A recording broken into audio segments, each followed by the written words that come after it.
cuts their education, undermines their health care, terrible cuts to Medicaid. What a disgrace. Cuts the EPA, clean air, clean water for our children to be healthy and safe. A bill that is horrible in so many respects, including cutting the soft power of diplomacy to keep peace in the world for our children to live in a more peaceful place with less violence. A terrible, terrible budget. But it is a path for them. A path to bring up a tax bill that will give tax breaks to the richest people in America at the expense of the investments in the future of our children, their health, their education, and their well-being. A budget that says we do not measure the strength of our country in the health, education, and well-being of our people. We only measure it in military might. And you know what that does? It requires more military might. It takes us down the wrong path. We take an oath to protect and defend whatever the mission is, whatever we need, as President Kennedy said, fight any foe. But that's not the point of this. This is supposed to be a budget that prevents the spread of violence. Instead, they have a budget that stirs it up. So again, what you are doing, but again, the three things: the health care bill, which is not a health care bill. It is a tax bill disguised as a health care bill. It's a bill that cuts hundreds of billions of dollars in Medicaid and taking it from working families, beyond Medicare, working families, to give tax breaks to the richest people in America. They want to do that first before they do a tax bill, because their tax bill is all about tax breaks for the high end at the expense of working families. And a budget that says, oh my gosh, we have all these tax breaks. How are we going to balance the budget? We have to cut education. We have to cut food stamps. We have to cut EPA, clean air, clean water, you name it. So understand that what your presence here today is that we are at the crux of it all. The budget, health care, tax breaks for the rich. Dominates. Tax breaks for the rich. Dominates it all. Dominates it all. So know your power. Congratulations on making your voices heard in such an effective way. It's not over, my friends. This fight will continue. But I thank you, because what you are doing really honors the vows of our founders about a country committed to life, a healthier life, liberty, the liberty, economic and health liberty to pursue happiness. Thank you for your patriotism. Thank you for your activism. Know your power. Agonize not. Organize yes. Thank you all very much. And here with Randy Weingarten and AFT. Thank you all very much. Kids, not cuts. Kids, not cuts. Kids, not cuts. Kids, not cuts. So, they have 8 minutes while they're still in the middle of a vote. And yet, Leader Pelosi, Member Scott, and Member Ellison all came out to be with us to make sure they know and we know they're with us. So let me, without further ado, ask Bobby Scott, I hate saying the minority leader of the Education Committee in the House of Representatives. He is the one who helped make sure that we got rid of No Child Left Behind in terms of education. Bobby Scott. Thank you, Randy, Richard, and Lee. Don't we have a great leader in the House of Representatives? We had 8 minutes, now it's down to about 3, so let me just very quickly say that education, way back in 1954, the Supreme Court said that education is the most important function of state and local governments, and it said it's doubtful that any child may reasonably be expected to succeed in life if denied the opportunity of an education. That's what you do. You provide that education, and for that I want to thank you. We know that the bottom education you can provide is based on the budget, and they're cutting the budget. They're providing tax cuts for the wealthy, and they're using the money that's left, a lot of it, for vouchers. I used to say that vouchers on average are about average. Now we're finding evidence that vouchers are actually worse than average. And so we need to make sure that we put the money where it can do the most good. And I want to thank you for all that you do to educate the next generation. And without further ado, I want to introduce the Vice Chair of the National Democratic Party, the distinguished gentleman from Minnesota, Keith Ellison. All right, Bobby. You know what? Outside of my parents, the people who convinced me when I was a kid that I could write, I could read, I could do math, I could do science, who really helped me to learn values, they were our teachers. And I want to say to you guys that we're so grateful for you. We owe you so much. But for you to be out here fighting for all kids is no surprise, but it does make me very, very happy.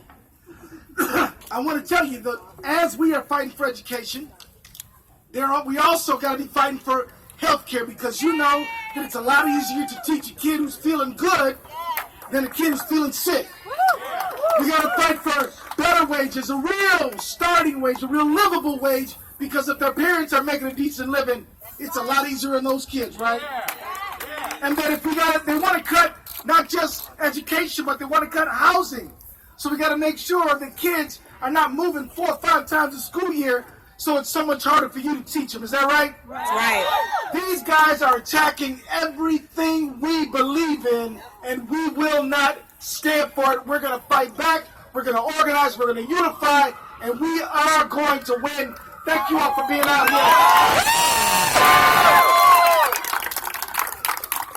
So, you can see from who is in back of me the level of support, the depth of commitment of some of our democratic elected officials for what we do and you do every day.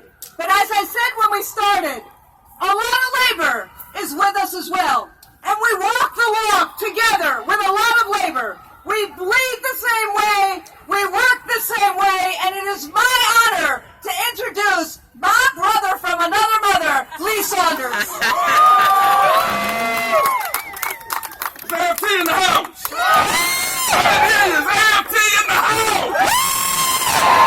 I want to say on behalf of 1.6 everyday heroes, 1.6 million everyday heroes of AFSCME, I want you to know this. We walk with you, we stand with you, we raise hell with you every single day. To all of us, all of you, the everyday heroes, providing essential health services, public education to our communities across the country. And AFSCME members do the same. And sisters and brothers, I've got to tell you right now that we are under attack like never before. You know what's going on in Washington, D.C.? You see what's happening in state after state after state across this country. Attacks on our unions, attacks on public education, attacks on public service, attacks on communities all across this country. We can't stand for it, can we? Yes. We're going to fight back, aren't we? Yes. We're going to make our voices heard, aren't we? Yes. That's what this is all about. Yes. It's all about organizing and mobilizing and educating ourselves and our communities. It's about standing up and be willing to fight back, not just today, but every day. That's what AFT has always been about. That's what your leader, Randy Weingarten, is about every single day. She is a warrior. She fights back. We must fight back with her. Are you with us? Raise some hell over here and government across the country. If we do this, we will win. If we organize and mobilize ourselves in our communities, we will win. Sisters and brothers, we're with you. Let's get the job done. Thank you very much. And now, we spend a lot of time now talking about community schools, and when we first started doing it, people were like, oh, what is a community school? Well, a community school is something where we meet children social, emotional, academic, and physical needs, where we get them the health care they need, the mental services they need, the food they need. But there is a congressman who has been fighting for community schools as long, if not longer, as we. Someone who got it from the get-go about how important community schools are. And he's now in the leadership of the Democratic Party in the House of Representatives. Somebody we know from Maryland, somebody we can always go to, somebody who gets it. Steny Hoyer.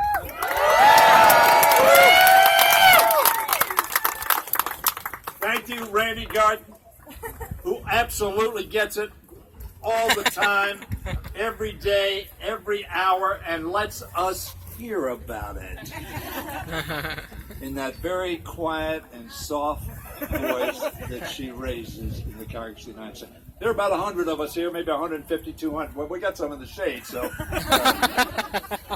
we're going to join you pretty soon. I want to thank everybody on this podium. Bob Casey, Senator Casey, thank you for your leadership.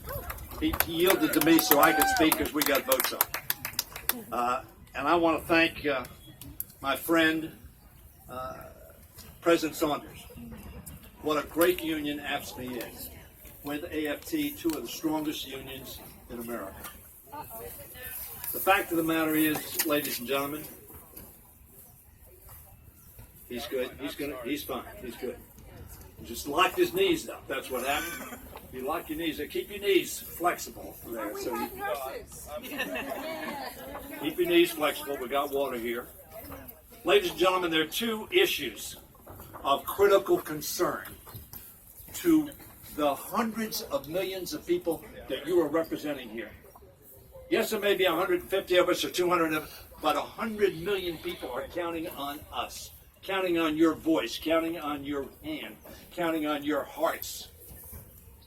We just had a young man here lock up his knees, and so for temporarily, healthcare and education, two critical functions of any society. You can call them a right or not, but if you don't have good education, you don't have good health care, you don't have a successful society. And that's why you're here. Now, Randy mentioned my wife was a teacher. She taught. She died 20 years ago. There are now 51 Judy Centers, full-service schools for 3- and 4-year-olds, pre-kindergarten, in our state of Maryland. And I want to, the most important people in any society are its teachers. I don't mean, Lee, that your people aren't very important. You represent some teachers, I bet. And Richard, you represent everybody. But teachers are our most important people. Because if you don't have teachers who, as Keith said and Bobby Scott said, inspire, engage, and uplift, and give people the opportunity to succeed, your society doesn't succeed. So at its very core, teachers are critically important. And so what do our Republican friends want to do? Cut education. Not investing in education is not investing not only in our children, but not investing in our future. Because they are our future. And you make sure that our future will be secure. But it's being put at risk by Trump Care, that cuts health care for people, that cuts out millions of people from protection when they get sick or their families get sick, and have such sense of security that if I get sick, I can handle it. So I'm glad to be here. I got to go right back and vote right now. But I'm glad to join Leader Pelosi and all of you. Look at this budget. I've been here 36 years. Remember, Randy said I've been here a long time. I've been here 36 years. This budget that is being marked up today in the House Budget Committee is the worst budget, the most irrational budget, the most harmful budget that I have ever seen in the 36 years I've been here. We need to stand up, speak out, and we need to fight. Yes, we need to fight every hour, every day, every week, and every month until we win this battle. We win this battle for the American people. and for our families and for our children. God bless you. Keep on keeping on. So as I call up Senator Casey, would one of our nurses, would Steve or Ann or another of our practicing nurses just come up to the podium by Jessica Smith? Here comes Steve. This is what I love about our union. We are full service in every sense of the way. So we just heard from several of our House members. And I'm about to introduce a few of our senators. Now let me just say, the senators who were reelected or elected in November of 2016 faced daunting odds. The House already was used to having the kind of majority the Republicans had and was used to that, but the Senate was different. And so what has happened is that senators like Senator Warren and Senator Hassan, led by Senator Schumer and Senator Casey, who I'm about to introduce right now, they've been standing up all night. They've been taking the floor of the Senate. They've been making sure when the Republicans refuse to have even one hearing on health care or one hearing on this devastating, catastrophic budget, they are making sure they're not just in the Senate floor, but they are organizing all across America. And one who is fearless and tenacious is Senator Bob Casey from Pennsylvania. Well, let's hear it for Randy in the AFT. I love Randy, but I always feel inadequate when I come after her. So bear with me. I'm going to be very brief because I know it's warm, and I've got a lot of numbers here which I won't read. I want to give you two numbers on the budget. One is 9, and the other is 13. And because we have smart teachers and educators, I know we remember at least two numbers, right? 9 is the percentage cut that the Republican budget would impose upon the education department. Go ahead. 9, that's $9 billion. 13 is the percentage cut. That's how bad it is. So you've got a right-wing health care bill that we hope we can defeat next week when they finally have a vote. Although President Trump was just lecturing his Republican senators to get back to the original bill from last week. So things are changing as we speak. I don't care what bill they put up on health care. If it's anything close to what they've been trying to sell, it's a scheme that rips away health care from 22 million people, and it gives away to the store, to the super rich, and we have to stop it. You know what? We've got to do the same thing to this Republican budget. That's going to be the next fight, which you're starting right now.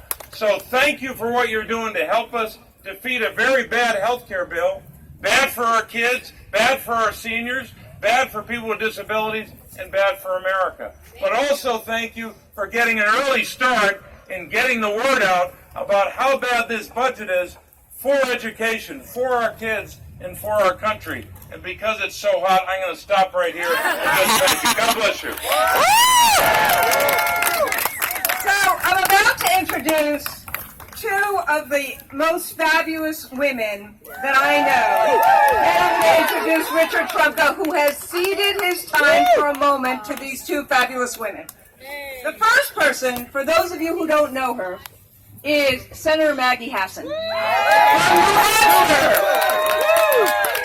Now, Senator Hassan, who used to be the governor of New Hampshire, did, and I know I'm a teacher, I shouldn't say this, a kick-ass question that completely stymied Betsy DeVos in her hearing. Yes, it was a low bar, but you would have thought that a person who wanted to be the Secretary of Education would know a scintilla of something about what the federal government has done for the last 40 or 50 years for kids with disabilities. Just something. And Senator Hassan, who has an amazing way, but do not cross her, just kind of asked her about what she would do with the IDEA. Now, Senator Hassan knows a lot about this. And it was like vacuous, as if she didn't even know what IDEA was. She did. I guess we didn't say the word choice when you said IDEA. But this is who Senator Hassan is. Because a few weeks later, there's not a lot of people who can get Betsy DeVos to change her mind. But a few weeks later, Betsy DeVos found religion about the IDA because of Senator Hassan's advocacy. Well, thank you, Randy, and thank you to the leaders standing behind me and to my colleague Elizabeth Warren and my colleagues in the House, but mostly thank all of you for being here, most importantly for being here for our children and our families day in and day out. What an honor it is for me to be with all of you. I was going to give a whole bunch of remarks about how devastating Trump care is and about how devastating this budget is to our efforts to have strong community public schools. Our efforts to make sure that there is Medicaid to schools so that all of our children can participate and so that none of our families feel like that special needs child in the wheelchair, who in fact might have been my son, is costing so much that their child can't get the activity or the help that they need. This is about building schools that work for all our kids, and Medicaid to schools so critical, and we know that Trump care, with its deep cuts to Medicaid, would slash the Medicaid to schools program. So that's one of the many reasons that we know Trump care and the Republican majority's version of it is bad for our kids, bad for our communities, bad for our families, bad for our economy, bad for our country, right? So, I was going to talk about all those kind of details, but it's hot. I'm not going to do that any more than I just said. What I am going to do is tell you the story of two children who happen to be mine. Tom and I are blessed with two terrific kids. Ben, 29, very severe cerebral palsy. Ben gets most of his nutrition from a feeding tube. He can't speak. He doesn't walk. He can't really use his fingers to access a keyboard, but he can raise a hand to say yes, and as you get to know him, you can read those expressions to mean exactly what he's thinking, which is a lot. Ben's smile lights up a room, and his personality still infuses our household. His younger sister, Meg, is a more typical kid physically, but she too needed a school system where her needs would be met, where teachers could figure out how she was learning and could help her develop her potential and become the wonderful young woman, if I do say so myself, that she has become. A very wonderful fifth grade teacher at the Lincoln School Street in Exeter, New Hampshire, called me one night when Ben was in her class, fifth grade, and said, "You know, Mrs. Hassan, Ben is really smart." And I said, "Well, we've always thought so. He laughs at pretty funny jokes.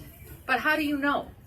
She said, "Well, in fact, when any of the other kids in the class get the wrong answer, Ben laughs." He told me that my son was also pretty mean, but that what it taught me about Pam Rossetti, that fifth grade teacher who just retired this year after decades of teaching and helping our young people, is that even though Ben came to that classroom in a wheelchair with a paraprofessional and all sorts of needs and commotion, she wasn't leaving him out of her consideration in that classroom just because he had a paraprofessional and IEP. She knew what each and every one of the kids in her classroom were doing, how they were performing, what they were learning, and how she could help them. That's the mark of a strong teacher, and we have those teachers all over our country.